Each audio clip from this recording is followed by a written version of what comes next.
సారాకు సినిమాకు లింక్ పెడుతూ అనిరుద్ధ్ రెడ్డి కీలక వ్యాఖ్యలు చేశారు. రాజకీయ నాయకుడిగా సారా అంటే అందరూ ట్రోల్ చేశారు అంటూ ఆవేదన వ్యక్తం చేశారు.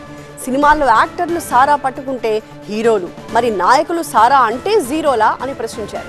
పవన్ కళ్యాణ్, బాలకృష్ణతో పాటు చాలా మంది హీరోలు మందు తాగే సీన్స్ లో నటించారని, అవన్నీ తప్పు కాదా అని ప్రశ్నించారు అనిరుద్ధ్ రెడ్డి.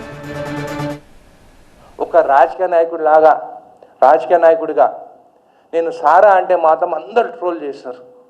మళ్ళీ సినిమా యాక్టర్లు వాళ్ళు గ్లాసులు పట్టుకుంటే హీరోలు, ఒక రాజకీయ నాయకుడిగా గ్లాసులు పట్టుకుంటే మేము జీరోనా? మేము తాగమని చెప్తున్నామా? మీరే కదా సినిమాలలో డ్రింక్స్ పట్టుకొని ఒకడేమో బాటిల్ ఇట్లా తిప్పుతారు, ఒకడేమో ఇట్లా తాగుతాడు.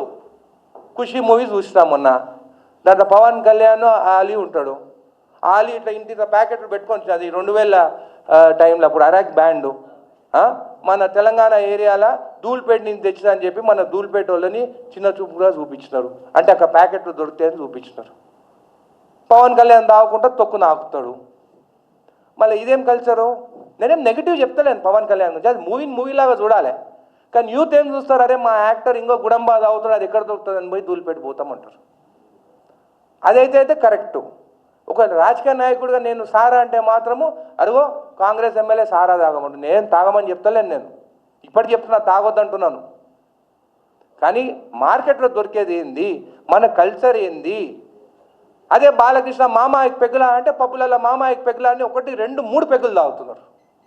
మళ్ళీ అది మన సెన్సార్ బోర్డు ఇవన్నీ బ్యాన్ చేయాలి కదా. మళ్ళీ అసలు మూవీస్లలో డ్రింక్స్ తాగేదే చూపించొద్దు. మందు బాబులం అంటే రోడ్ల మీద డీజేలు పెట్టుకొని మందు బాబులం డ్యాన్సులు వేస్తాడు. అంటే సినిమా యాక్టర్లు వాళ్ళు తాగుతానేమో కరెక్ట్, మేము మా జీవితం అంతా మా పిల్లలతో కూడా మేము స్పెండ్ చేయలేము. వాళ్ళు సినిమాలు తీస్తే వాళ్ళ రెవెన్యూ వస్తుంది మాకు. మేము పబ్లిక్లోకి పోయి మా పిల్లల స్టడీస్ కూడా పేరెంట్ టీచర్స్ మీటింగ్ ఉంటే కూడా పోలేకపోతున్నాం మేము.